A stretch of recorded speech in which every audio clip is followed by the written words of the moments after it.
interview, mais une interview un petit peu spéciale, ou plutôt une masterclass, toujours sur le thème de l'entrepreneuriat. On le sait, la Foire d'Afrique, le marché de Noël, a été créé, en fait, a été mis en place justement pour donner de la visibilité aux entrepreneurs de la communauté, pour vous les présenter, pour qu'ils puissent venir vous présenter leurs produits, leurs services, et quoi de mieux qu'un petit focus sur qui ils sont et ce qu'ils font pour pouvoir mieux les connaître. Alors, je suis en compagnie d'Estelle, de Estelle Kahn, dont j'ai pu sentir les parfums et les fragrances hier. Et je suis également en compagnie de Marie Niaoré, qui était présente sur le précédent salon, la Foire d'Afrique également. On va parler entrepreneuriat. Du coup, je voulais savoir, enfin, pour nos spectateurs, est-ce que vous pourriez nous dire qu'est-ce qui vous a poussé justement à vous lancer dans l'entrepreneuriat? Pour ma part, donc en tant qu'ancienne sportive internationale, j'ai représenté notre beau pays, la Côte d'Ivoire. Et de par cette expérience sportive, je me suis dit pourquoi ne pas créer une association qui vient en aide aux enfants défavorisés en récoltant des articles de sport, donc à partir de Paris, afin de les acheminer sur la Côte d'Ivoire et dans l'Afrique entière, et à y organiser des journées olympiades de manière à distribuer donc les articles sous forme de dons. D'accord, très bien. Et pour toi, Estelle? Alors moi, Estelle, tout est parti d'une passion. Voilà, donc j'ai été passionnée des senteurs. Et je me suis dit pourquoi ne pas me former et enfin me lancer pour créer ma propre gamme et mes propres collections à moi. D'accord. Voilà, c'est comme ça que j'ai commencé. Donc vraiment une passion pour tout ce qui est... Tu es un nez, en fait. Voilà. Ce qu'on appelle un nez. J'ai appris à être née. Ça s'apprend. Très bien. Voilà. Alors pour vos deux activités, du coup, parce que je sais que tu as cette association, mais que tu es également coach. Coach sportif, oui, également aussi. Je suis passionnée de l'enseignement du sport et des activités pour tous. Effectivement, à travers mon activité de coaching sportif, je viens en aide donc à toute personne désirant se faire du bien au quotidien. Alors se faire du bien, peut-être pas l'expression adaptée. À toute personne. Mais ça fait du bien. Mais ça fait du bien dans tous les cas. Bien sûr, non, je viens en aide à toutes les personnes qui souhaitent faire du sport, donc au quotidien, sans forcément avoir des objectifs de performance. Voilà, ça va être l'aide dans tout ce qui est mobilité. Ça va être aussi dans l'entretien psychique, puisqu'à travers le sport, on sait qu'on peut développer des cellules de bien-être. Et tout cela combiné, on arrive à aider tout client. Voilà. D'accord, impeccable. Du coup, ma seconde question, parfumerie, Oui. coach sportive. On sait aujourd'hui, alors pour la parfumerie, il y a des grandes marques dont je ne citerai pas le nom ici. Oui. Pour tout ce qui est coaching sportif, des coachs, il y en a à foison. Comment est-ce que vous faites pour vous différencier aujourd'hui sur le marché de l'entrepreneuriat? C'est vrai que vu comme ça, on se dit pourquoi je choisirais Marie Niaoré en tant que coach sportif et pourquoi pas Pierre Dupont.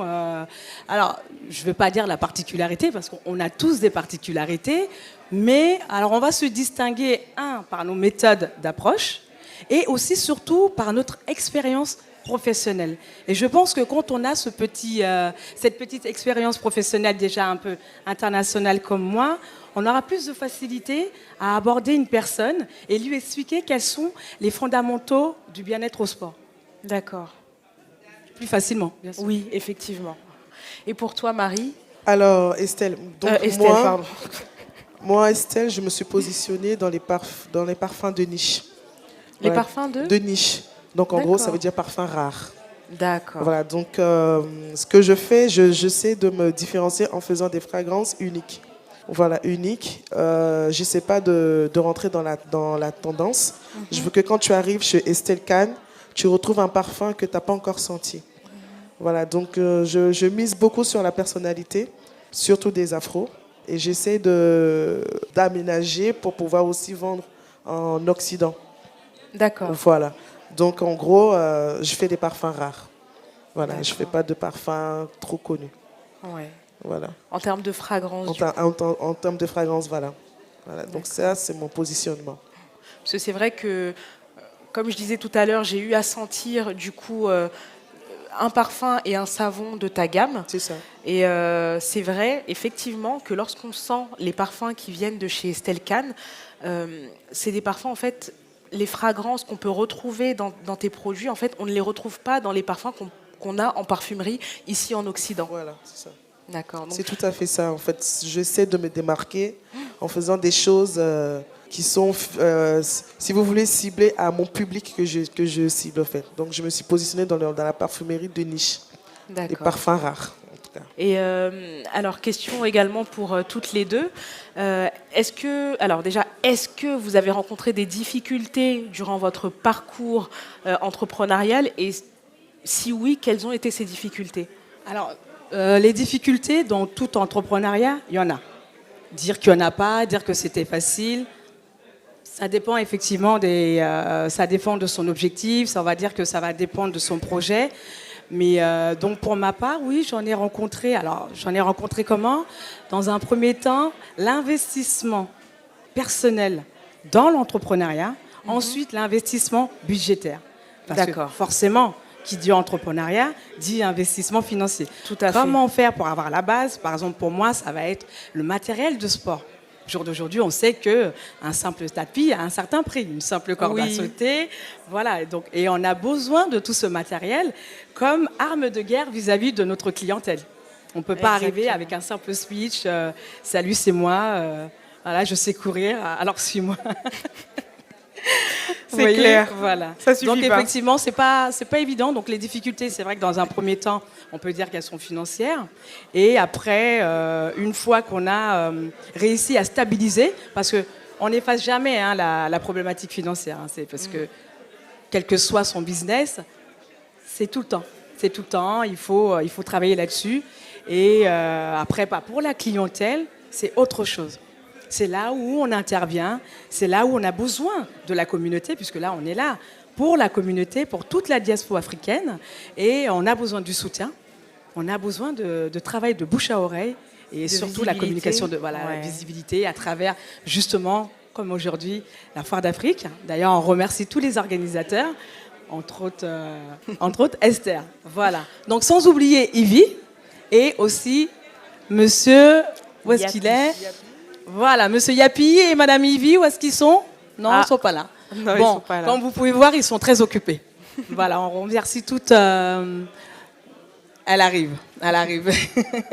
Donc, on te remercie. Merci beaucoup.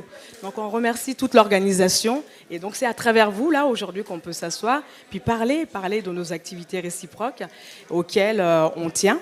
Et grâce à vous, il y a une forte visibilité qui aura lieu. D'accord, merci.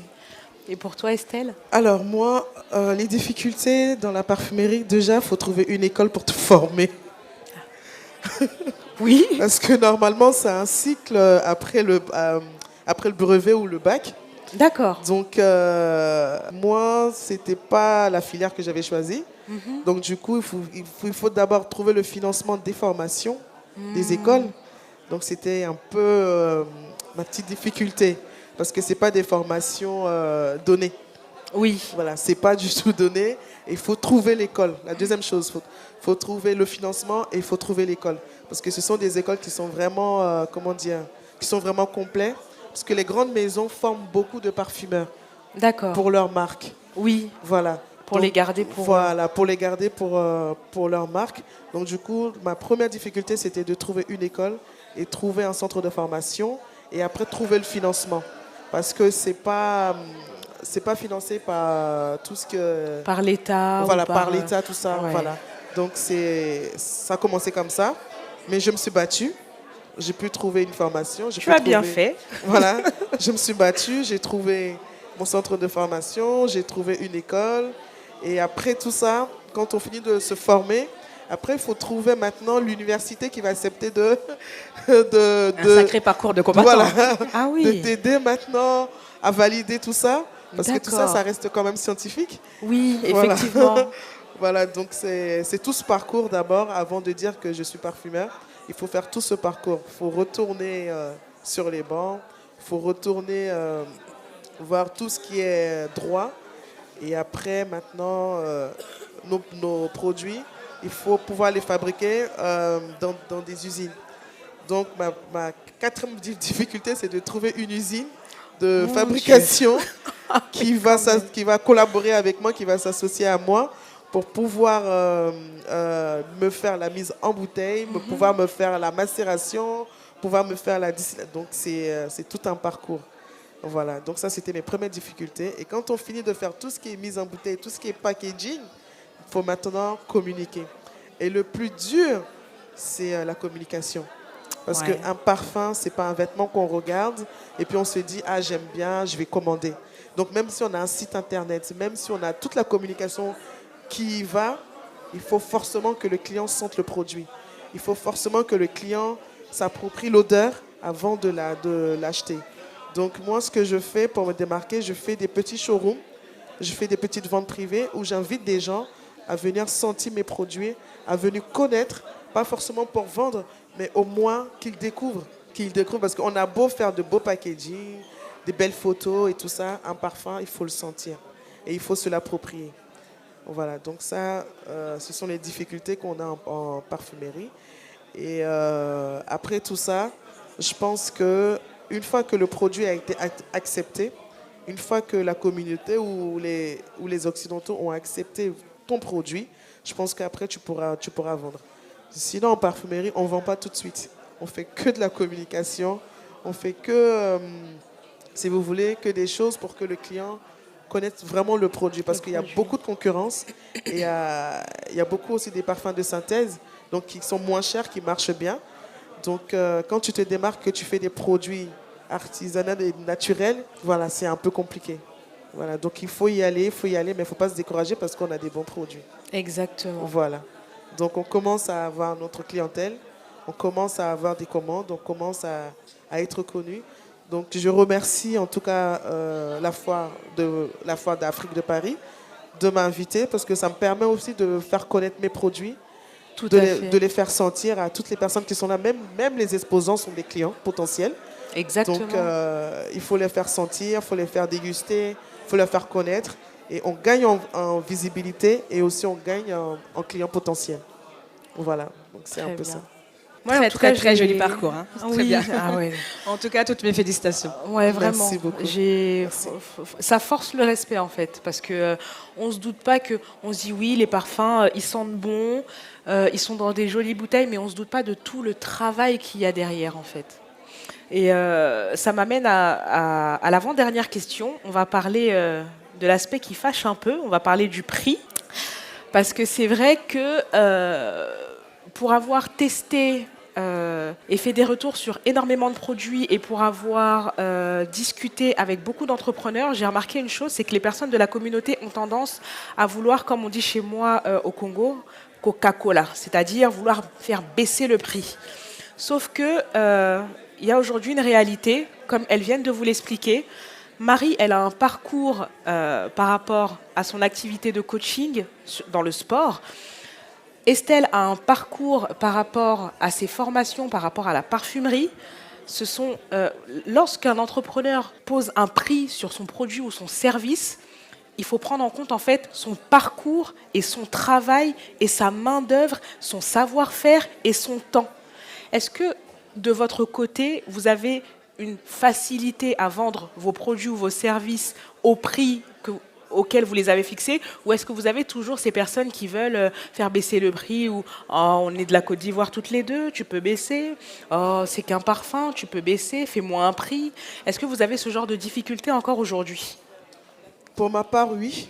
Parce que quand on se dit, bon, c'est une blague, et puis elle n'est pas connue, donc tout de suite, quand tu donnes le prix de ton produit, on te dit c'est trop cher. Donc si tu n'expliques pas le parcours, il ne va pas comprendre. Donc on passe tout notre temps à expliquer. J'explique tout le parcours, du début jusqu'à la fin, et ils comprendront pourquoi le parfum est à ce prix. Donc la qualité a un prix.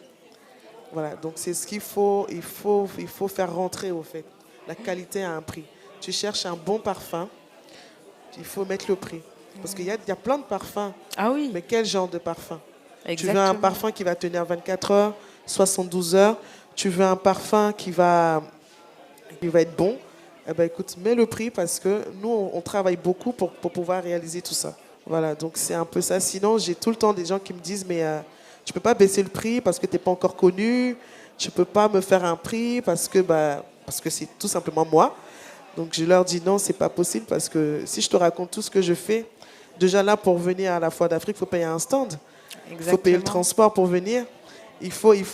Donc à un moment donné, si on commence à baisser les prix, on ne s'en sort pas du tout. Tout à fait. Donc on va travailler pour faire plaisir. C'est pas le but. Voilà, on travaille pour réinvestir dans d'autres produits encore plus meilleurs. Voilà. D'accord. Et pour toi, Marie? Estelle, elle a dit quelque chose de réel. La qualité a un prix. Tout à fait. Et en ce qui concerne mon coaching, j'ai envie de dire également, la santé n'a pas de prix. Effectivement. Voilà. Là, vous avez relaté tout à l'heure les différentes difficultés que nous avons rencontrées, les sacrifices, les investissements. Donc, à un moment donné, je ne vais pas dire qu'on a besoin d'être remercié ou on a besoin d'être dédommagé, mais de reconnaître Tout à fait. nos prestations. Exactement. Donc, la santé n'a pas de prix et la qualité, pour Estelle, a un prix. Exactement. Je clôturerai... Je clôturerai leurs propos en disant une chose. Si les prix pour vous sont trop élevés, c'est que vous n'êtes pas la cible, tout simplement. Tout simplement. Sinon, il faut être prêt. Ah ben oui, il faut être prêt à mettre la main à la poche. Et mettre la main à la poche, c'est aussi ça, se soutenir. Parce que c'est bien beau de dire oui, black business, oui, il faut soutenir la communauté. Mais ça passe par la poche. Ça, c'est indéniable, il n'y a pas de secret. Alors, dernière question du coup, comment vous voyez l'avenir? Est-ce que tu te vois, je ne sais pas moi, ouvrir une parfumerie? Est-ce que tu te vois ouvrir une salle de sport? Comment est-ce que vous voyez un peu l'avenir sur vos projets entrepreneuriaux respectifs? Alors, moi, je suis très ambitieuse. Je suis même souvent trop ambitieuse parce que je rêve d'avoir ma propre usine de fabrication. Ah ouais. Voilà, ma propre usine de fabrication en France et en Afrique. Et les parfumeries, je vais en ouvrir. Je ne suis pas pressée, mais je sais que dans quelques années, on va me retrouver sur les champs, chez Sephora, chez Marono, un peu partout. Voilà, donc ça, on sera là. Tout à fait. Donc ça, c'est l'objectif de Estelle Khan. D'accord. Voilà, c'est de se battre et arriver là où il faut être. Très bien. Voilà. Moi, j'ai hâte de voir une pub sur TF1 Tout à fait, les ça va parfums arriver. de Estelle Khan. Ouais. Ça va arriver. Ça va arriver. On va se battre Génial. pour ça. Alors, pour toi, Estelle, j'ai Marie? envie de te soutenir en disant, ne dis pas que tu es trop ambitieuse. Ok. Car l'entrepreneuriat, c'est l'innovation. Merci. Et tu es sur la voie de l'innovation. Tout à Merci. Voilà. Quant à moi, salle de sport, j'ai envie de vous dire non. Salle de sport, non, je ne veux pas ouvrir une salle de sport. Je veux rester dans le coaching personnalisé. Parce que j'estime que chaque personne a son profil besoin spécifique. auquel il faut suivre. Suivre un accompagnement de A à Z. Quand on va rejoindre des salles de sport, je ne veux pas parler ou de faire de publicité, c'est un autre accompagnement. Tout à fait. Voilà. D'accord. Je ne vais pas trop débattre. Alors, on pourrait rester là des heures à débattre, ça c'est clair. En tout cas, je vous remercie voilà, d'être venu nous parler de vos parcours et de vos produits. Merci beaucoup. Pour clôturer cette petite masterclass, je dirais qu'une chose, les particularités de nos deux entrepreneurs du jour, donc Marie Niaoré et son coaching. C'est une coach qui ne va pas vous parler de la perte de poids ou de la super forme que vous aurez en faisant du sport, non. Elle va prendre soin de vous via son coaching. Et pour les parfums d'Estelle, de Estelle Khan, ce sont des parfums avec des fragrances que vous retrouverez en fait nulle part, tout simplement. Voilà. Merci encore à vous. N'hésitez pas à visiter leur réseau, donc Estelle Khan, Marie Niaoré, et puis à donner de la force et à consommer. Voilà. Merci. Merci. Merci à vous, merci pour votre écoute.